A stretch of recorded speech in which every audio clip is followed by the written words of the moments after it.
From the nation's capital in Washington, D.C., the Congressional Report, with your host, Iowa Congressman Tom Latham. This country is based on farms, on small businesses, and creating jobs and opportunities. That is the lifeblood of this nation. And now your host, Congressman Tom Latham. Hello. The World Food Prize, based in Des Moines, is an international award recognizing the achievements of those who fight world hunger. The prize started with the vision of Dr. Norman Borlaug, an Iowa native, who is credited with saving 1 billion lives worldwide for his work in crop genetics. Today, the World Food Prize has become a powerful symbol of progress in the global food supply. Joining me today, World Food Prize Foundation President, Ambassador Kenneth Quinn. Ambassador, welcome. It's great to have you with us, and you do such a great job at the World Food Prize. Tell us about yourself, and not just the World Food Prize, but you've got an absolutely distinguished career. Oh, thank you, Congressman. It's an honor to be with you today. I'm a kid who grew up in Dubuque, Iowa. Went to Wahlert High School and Loras College, and then I had a wonderful event that kind of changed my life. I took the Foreign Service exam to become an American diplomat. And for about 3 hours, a kid from Iowa can be on a par with all those people from Harvard and Yale and Princeton, and lo and behold, I passed the test, and I came in 1967 to Washington to join the State Department, and I had visions of going to diplomatic soirees in Paris or London or Vienna. And I guess they didn't get the word at the department because they sent me to Vietnam and as a rural development advisor in the Mekong Delta. And it was the event that changed my life. I like to say it's where I first met Dr. Borlaug, even though he wasn't there, but I saw the incredible power of agriculture and rural roads.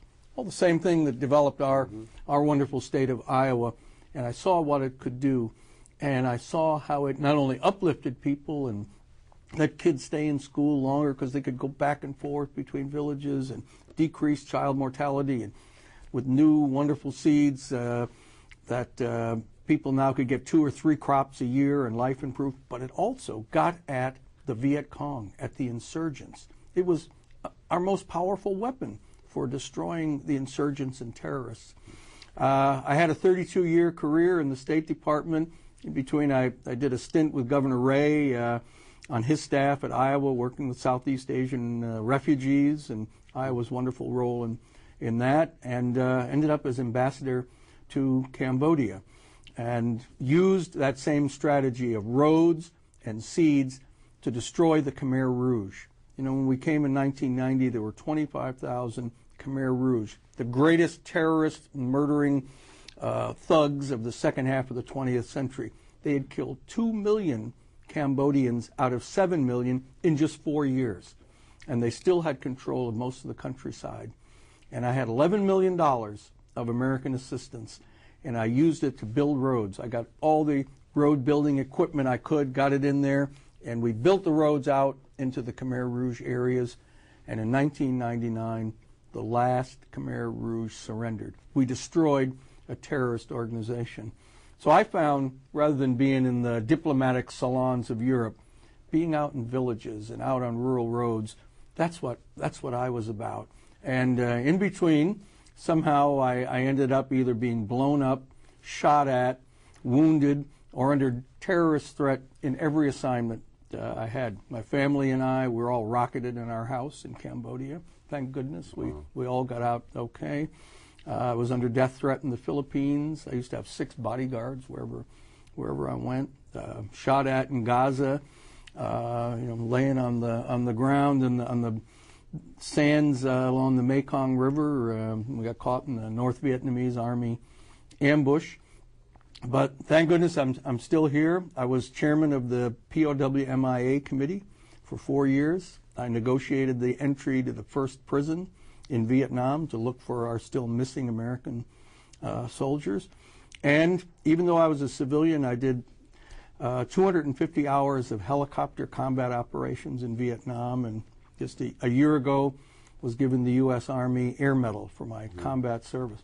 So, when John Ruan and Norm Borlaug offered me the chance when I retired to come home to Iowa and head the World Food Prize, I jumped at it. But a number of people were a little nervous that since I've been blown up or shot at, what was going to happen in Des Moines when I got there. But it's been a great run and a great honor to head the World Food Prize for the last decade.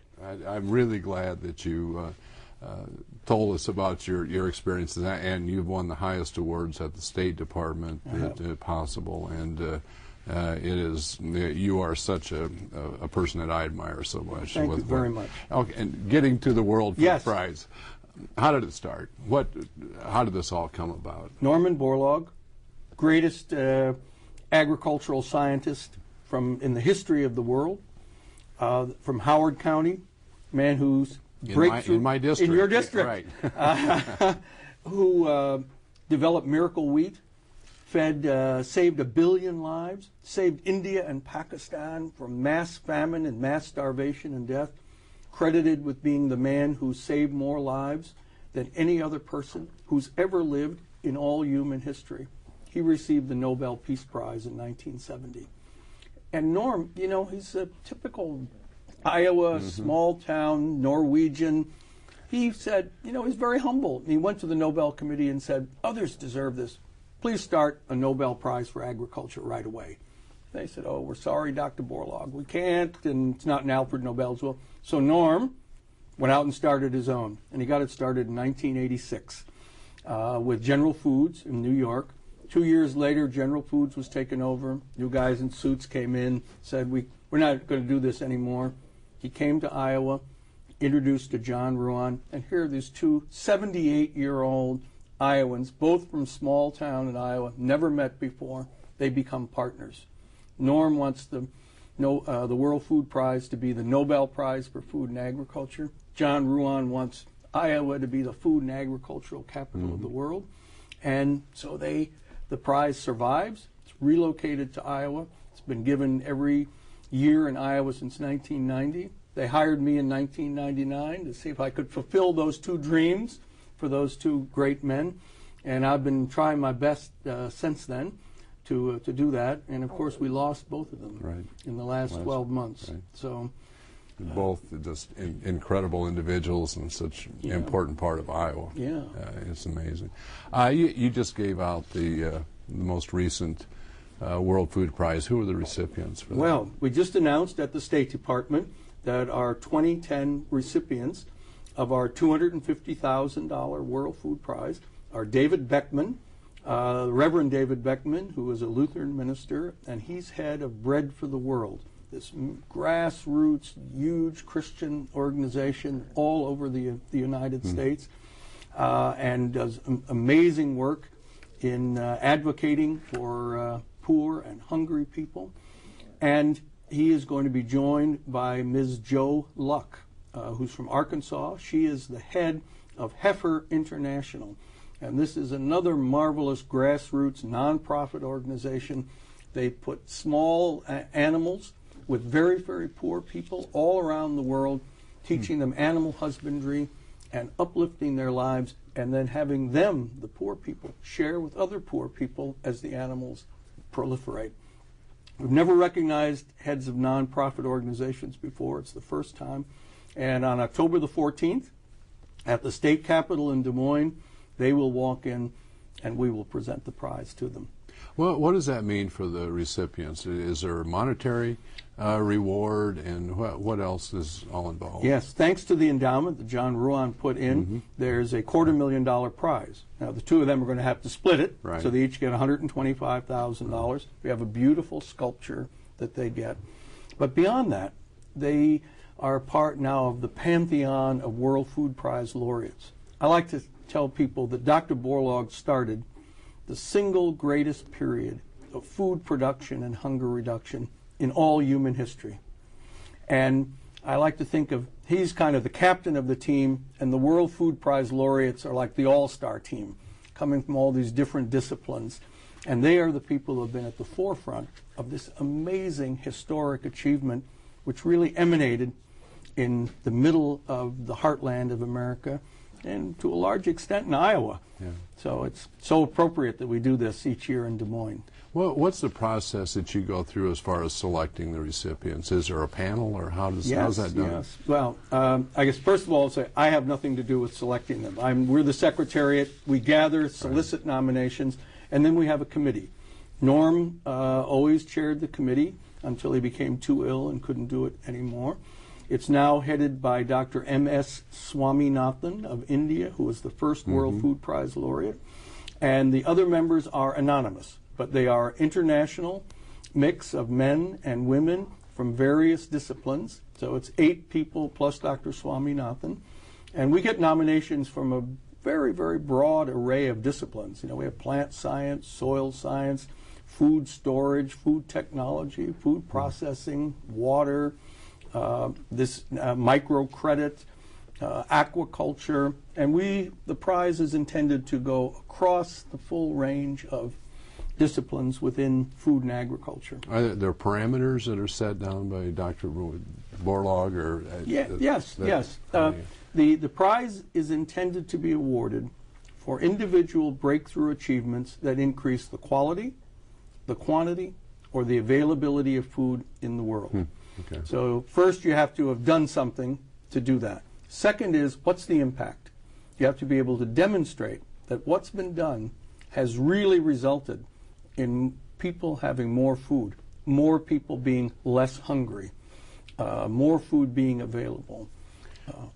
What other, the presentation of the award itself, what other events go on in conjunction with the awarding of the prize? Well, when I came 10 years ago, the prize was about a one-day event. There was a ceremony and then a half-day symposium. Now we have a 3-day symposium that goes on around the presentation. Presentation takes place on Thursday evening in the Iowa State Capitol. We are so privileged to be able to do that. It's just a magnificent setting. I know you've been there to see that. Our symposium is now 3 days, and we bring speakers and experts from around the world. Bill Gates came last year, gave his first ever speech on agriculture and bringing the Green Revolution to Africa. The interesting thing is, they asked us if he could come. We did, really? Yeah, really. And the reason was that the Gates people who had been there the year before said, we have to tell you, we meet a more diverse array of people at the World Food Prize in Des Moines than at any other conference we go to anywhere in the world. That's why we want Bill Gates to come. So they asked me, is it okay? Can he come? And I was tough. I hesitated. And so Kofi Annan is coming. Who's leading the Association for the Green Revolution in Africa is coming. Warren Buffett's son Howard is coming. Secretary Vilsack is going to bring the ministers of agriculture of Afghanistan and Pakistan to him. We get the CEOs of major food and agribusiness companies. We get leaders of NGOs. We get research scientists. And people come to Des Moines from 65 or 70 countries. One European scientist said to me, this has become the most important conference on global food security in the world.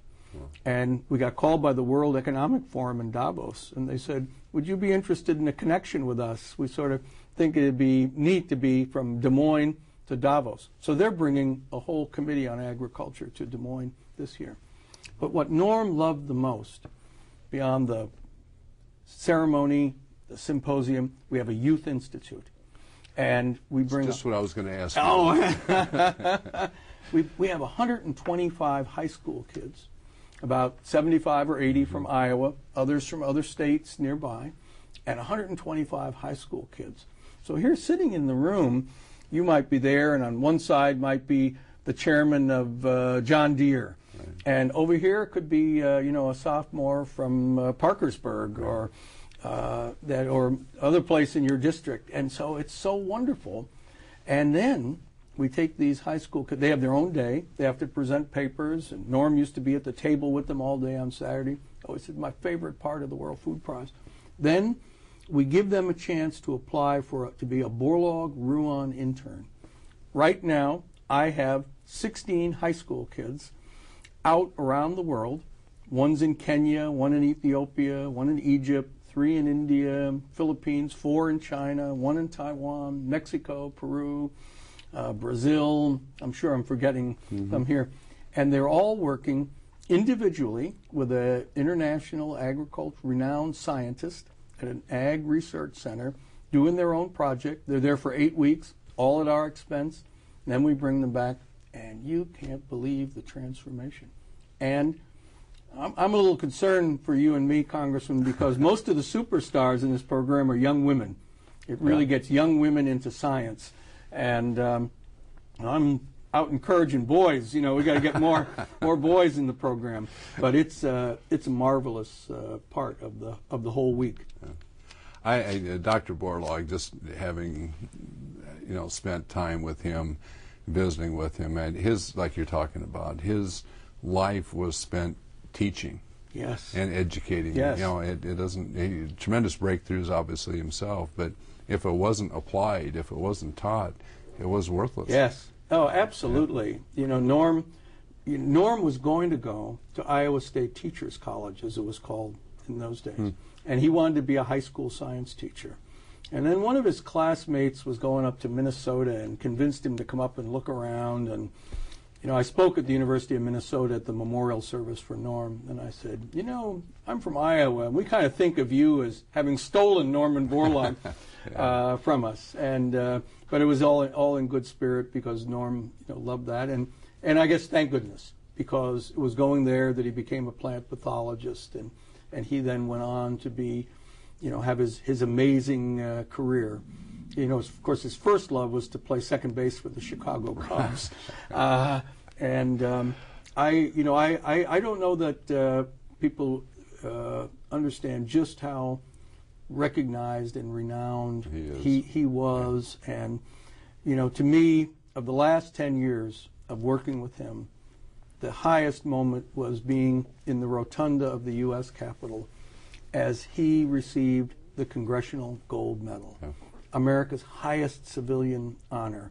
And it was this magic moment of here's President Bush and Speaker Pelosi and Harry Reid from the Senator Reid, and everybody's arm in arm. Right. That was Norm's power. He could bring people together, and because fighting hunger was such a bipartisan thing where it united people and alleviating human suffering. And Norm had the Nobel Peace Prize, Presidential Medal of Freedom, and the Congressional Gold Medal. Right.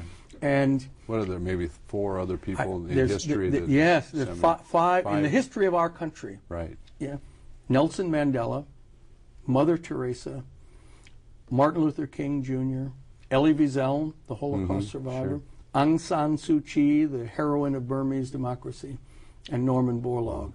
And I don't know that enough people in Iowa know, but the crucial role that you personally played in making that happen. And I remember we spoke after the day when the Congress approved it, because it's really hard. You had to get 3/4 of both houses. And you and I spoke on the phone, and it was such an incredible moment. So I don't know that I've ever properly thanked you for this, but I brought 2 things. I brought a book that this is my tribute to Norm after he passed away.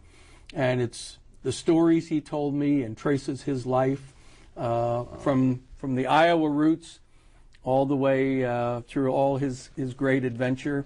And this is the bronze copy of the Congressional Gold Medal that he received that day. And we have only a few of these, but I think there should be one in your office. So thank you, very, very much. I wasn't expecting anything like that. And a lifetime fighting hunger. That's Norman. That was Norm. He was, I know, my inspiration, your inspiration. And my hope is that maybe we can get his statue here in the Capitol.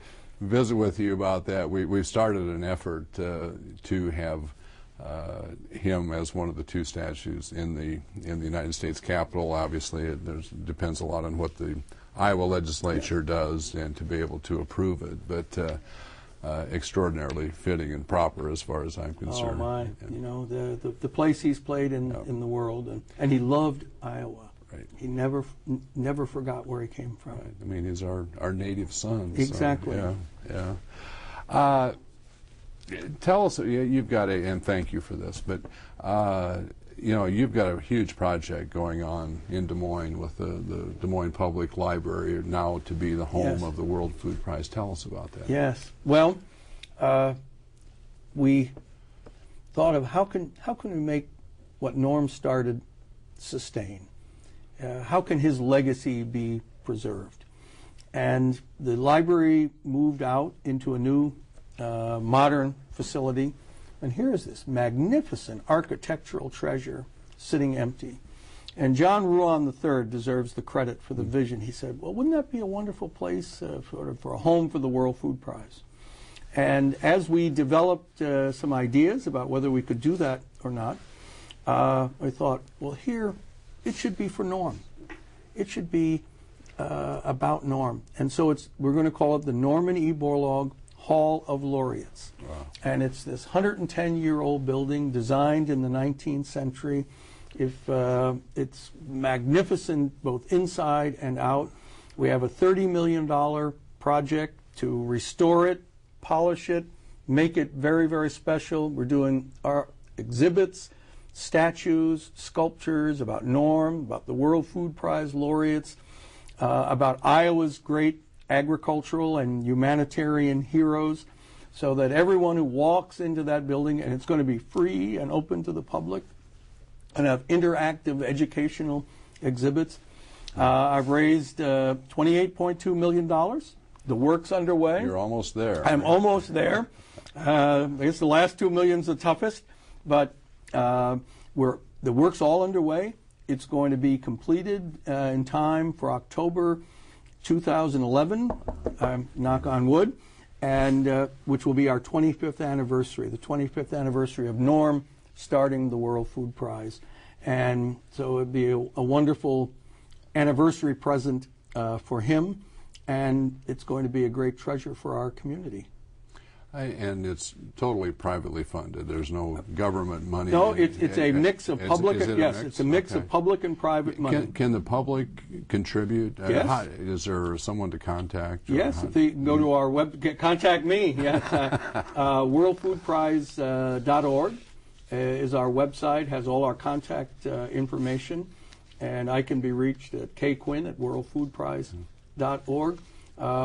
We have a mix of Vision Iowa money, Polk County put money. The Ruans put up the first $5 million. We have private companies and foundations that have put money in.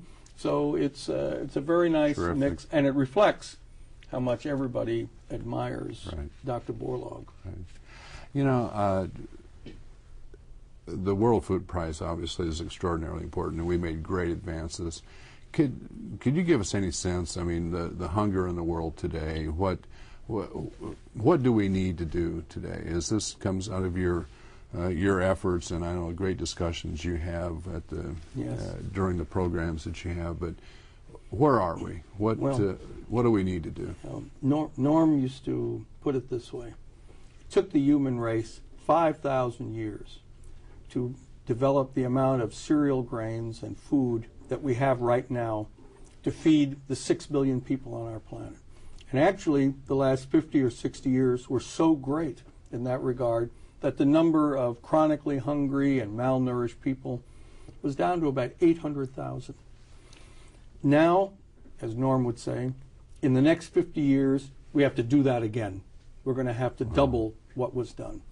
And he said there's only 2 ways to do it. Either we're going to grow more food on the land now in production, or people are going to cut down the rainforests and the jungles and just to get any land they can to try to grow food. And so the key to him was, how do we increase production?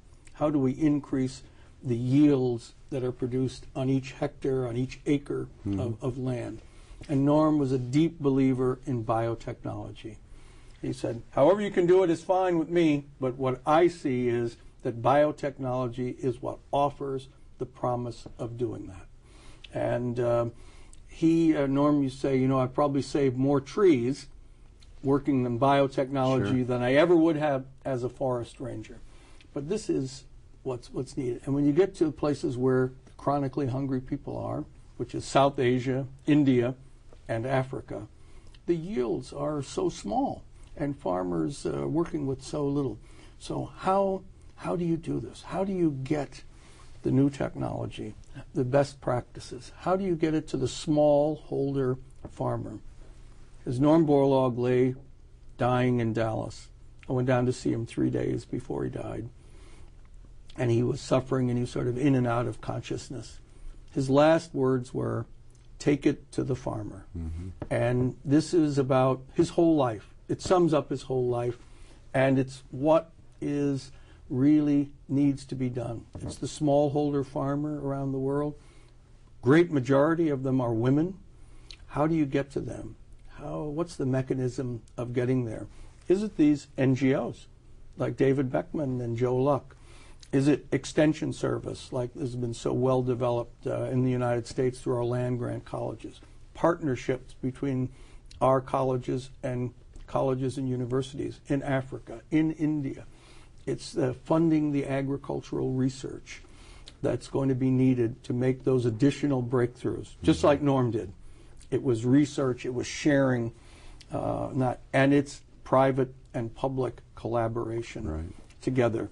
It's getting the big agribusiness companies together with the private sector research and getting those results to people. Well, when you think about, like you say, saving the trees and all this stuff, but a lot of the practices that they have in these third world underdeveloped countries are not sustainable long term. I mean, they'll go in and tear out the trees, get 2 or 3 years of crops, and then basically all the fertility's gone and the basis. So and in the arid conditions, we can do much with modified varieties that are much more. Again, this is why biotechnology is so important. Drought, whatever climate change may come, that whether it's in terms of saltwater intrusion, anything we can do to make these crops more sustainable. It's that research, and you're exactly right. We can't have those kind of destructive practices, and water is in such short supply. These are the big issues. Right. I wish we could go on much longer, but thank you, Ambassador, so much. It's an honor to visit with you, and thank you for your great contribution. Thank you, Congressman. Honor to be with you. Since the creation of the World Food Prize has been an inspiration to people around the world, and the recipients of the 2010 prize uphold that powerful tradition. The World Food Prize began as the dream of Dr. Norman Borlaug, and every year the organization gains global prestige and stature for those who are leading the way in the fight against world hunger. Thank you again, Ambassador Quinn, for joining me, and I hope you'll join me again next time on the Congressional Report. From the nation's capital in Washington, D.C., this has been the Congressional Report with Iowa Congressman Tom Latham.